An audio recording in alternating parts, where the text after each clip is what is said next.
Hi. Okay, we are going to make taco ring.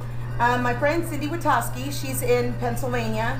She told me all about this. I'm like, taco ring? What the heck is a taco ring?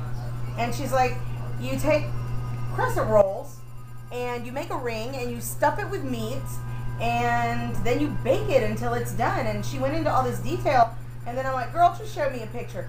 And she did, and it was the cutest thing I had ever seen. She's a super pro, Cindy. That's Cindy Witoski at making her taco ring. Hers actually came out round. I'm going to use a rectangular cookie sheet to do mine, so mine are going to come out kind of like a squarish zero. What you're going to need, some mozzarella cheese, as much or as little as you want, and you don't have to have mozzarella, just a good melting cheese. Mine's also not going to be taco ring. I'm not going to use taco meat. I am going to use, still in my ugly, dirty, overflowing blue pot here, I don't know if you can see it, but I'm going to use the spaghetti sauce that I made the other day in the blue pot, and it overflowed everywhere, that universal gravy I told you all about. I am going to, since it's got very mild Italian flavors in it, oh, is it like the biscuits? Do you just slam it? Because it doesn't, it's not popping. Okay. Okay, I'm going to spray this just lightly. I'm not going to like go nuts on it or anything, but I'm going to make mine fairly big. Even Cindy Witoski said she needed to make two to make hers, you know, enough to feed her whole family, and she said she doesn't make sides, but basically you just take them apart, and I'm using the generic crescent rolls, so my perforations are going to be kind of funky, so, and I don't know, she doesn't have to stretch hers. Like I said, she's a pro. And basically you want to put the tip toward the center of what will be your ring, and you want to keep them kind of close together. They will kind of poof up.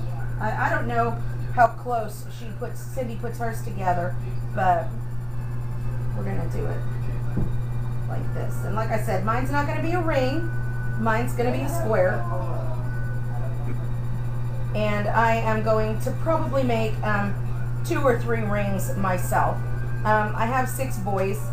One is 20, one is 18, and those 2 boys moved out. But today, just a couple of hours ago, you guessed it, my 18-year-old moved back in.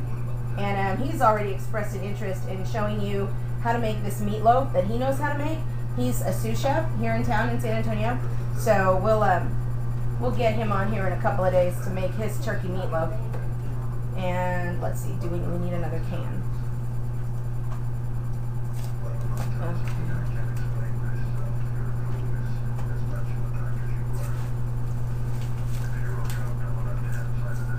And I like to make this. She told me like on a Tuesday night, and I went out in fact, I think I went out that night, and I bought everything I needed so I could make it, thank you babe, the very next day, because I thought this was just so nifty, because there are just so many. I mean, we're all used to the crescent rolls with the little hot dogs in them and stuff, and this I just thought was too cute. Graham crackers, can you go get the graham? Oh, pull them out, we don't want them to burn. There's a difference with the graham crackers between caramelized and burned.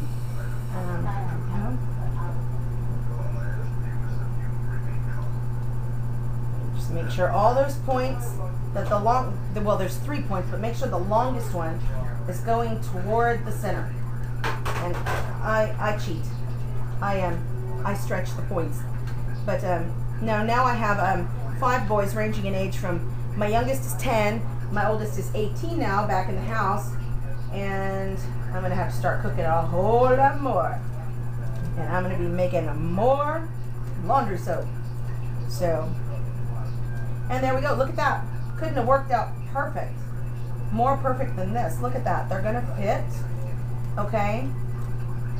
And then I know that there's a whole bunch of y'all out there that know how to make taco ring and can make it real perfect, but I mean, I'm just going to make it the way I know how to make it.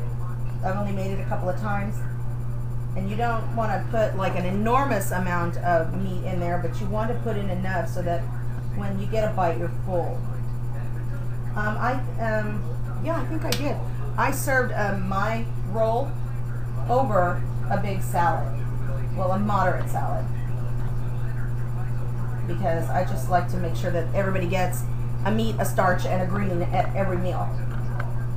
And of course, butter. Butter on bread. There we go. And then you just spread this out. Oh my God, this smells incredible. I'm gonna stuff it a little bit more here.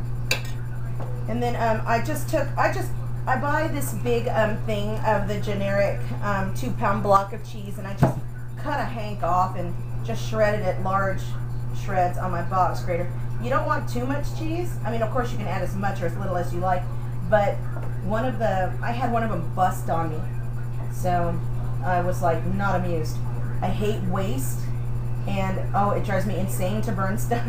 So I never burn anything. So when I thought I had burned those graham crackers in the earlier video, I had a heart attack. But I had one of these bust on me, and all the cheese opened up and went in the middle, and I was so PO'd. Okay, so then what you do is, okay, you know how you roll up the crescent rolls, you know, roll up the triangle? That's all you're gonna do here. Just gonna roll it over. And remember now, they're going to expand.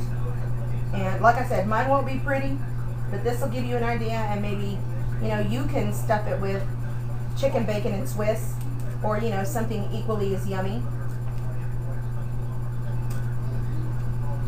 Well, I'll be a hog dipped in butter. I think these are actually going to, for once, make a ring for me.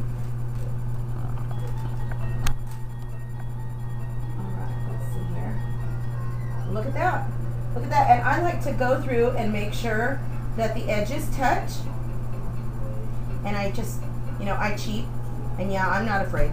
I just pull those tips right on up like I would for a croissant.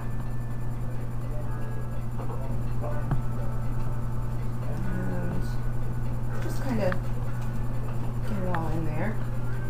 And this is your opportunity to stuff that filling right back on in there, because it will puff up, and some of the area will, you know, some of the open areas will seal, and you will have some oozing and gooey, and it's really good.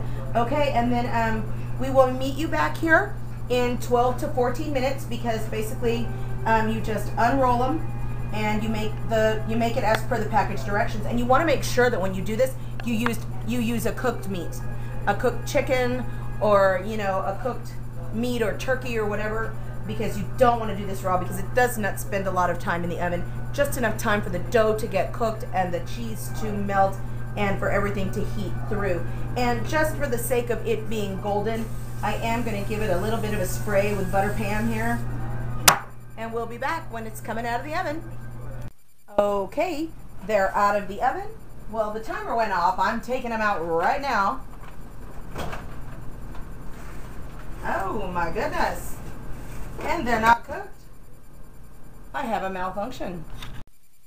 Okay, and here we go. The timer's gone off.